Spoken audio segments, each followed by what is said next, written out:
again this is Kapil here in front of you with the summary of 27th chapter of your novel The Invisible Man.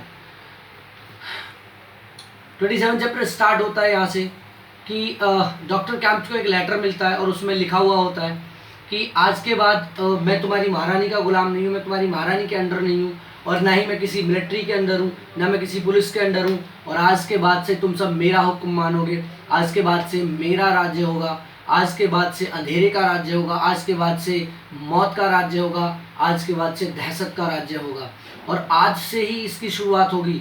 और जब से मेरा राज्य शुरू होगा मैं अब शासन करूँगा और सबसे पहले लोगों की हत्याएं होनी शुरू हो जाएंगी और सबसे पहले मरने वाला इंसान डॉक्टर कैम्प होगा। डॉक्टर कैम्प को पता था कि उसने उसके साथ जो भी किया है उससे वो बहुत गुस्से में है और ये लेटर बिल्कुल भी झूठा नहीं है, वो बिल्कुल वैसे ही करेगा।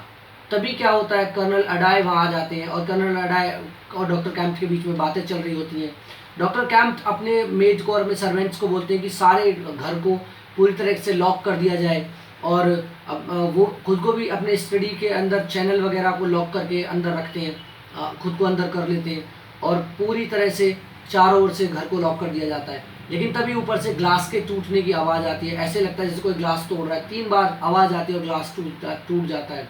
तभी जो कर्नल अडाय होता है वो डॉक्टर कैम्प की रिवॉल्वर लेके बाहर की तरफ निकलता है और वो देखता है जैसे उसके पास कोई है, कोई उसकी तरफ बड़ा चला आ रहा है और तभी आवाज़ आती है और उससे कहा जाता है कर्नल अडाय से कि वो तुरंत अंदर चला जाए और उसके कमांड को फॉलो करे, अदरवाइज़ कोई भी जिंदा नहीं बचेगा। कर्नल अडाय जाना नहीं चाहता और वो तभी क्या करता है, कर्नल अडाय की रिवॉल्वर छीन लेता है और कर्नल अडाय अंदर जाना नहीं चाहता, लेकिन फिर वो सोचता है कि अगर जान है तो जान है, ज़िंदगी सबसे प्रीशियस चीज़ है और वो उसकी बात को मान के अंदर चला जाता है।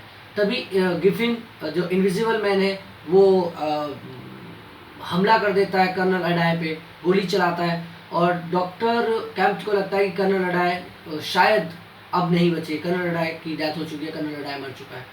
तभी वहाँ 2 पुलिस वाले वहाँ आते हैं, भाग के वो फायर करते हैं। उधर इनविजिबल मैन एक कुल्हाड़ी उठा लेता है और उससे वो प्रहार करता है, उस कुल्हाड़ी से वो हिट करता है और उससे वो अटैक करता है। तो पुलिस वाले उस कुल्हाड़ी को देख के और उसकी तरफ शूट करते हैं और फायर करते हैं। उसमें से एक पुलिस वाले को वो मार देता है, लेकिन दूसरा पुलिस वाला उस कुल्हाड़ी को निशाना बांध के फायर करता है तो उसके हाथ से उसका वेपन जो कुल्हाड़ी होती है वो गिर जाती है। इनविजिबल मैन की कुल्हाड़ी जब वहाँ से गिरती है तो वो वहाँ से भाग खड़ा होता है, क्योंकि उसका जो वेपन था, उसका हथियार था, वो गिर चुका है। वो वहाँ से भाग खड़ा होता है। उधर पुलिस वाला कहता है कि डॉक्टर कैम्प हीरो है और उनकी वजह से वो भाग गया। उधर जब वो वहाँ से चला जाता है, पुलिस दोबारा जब डॉक्टर कैम्प की तरफ आती है तो देखती है कि उनके घर में कोई नहीं है, ना उनकी मेड है, ना डॉक्टर कैम्प खुद है। उससे डॉक्टर कैम्प का जो बिहेवियर वो बिल्कुल पसंद नहीं आता। वो कहता है कि जिस इंसान की ज़िंदगी उसने अपनी जान पे खेल के बचाई है, हालांकि उसकी ड्यूटी थी और वो उसे इस तरीके से बीच में छोड़ के कहाँ जा सकता है, कहाँ छुप सकता है, कहाँ भाग सकता है। So guys, this was the summary of your 27 chapter and again I will here with the last chapter of this series.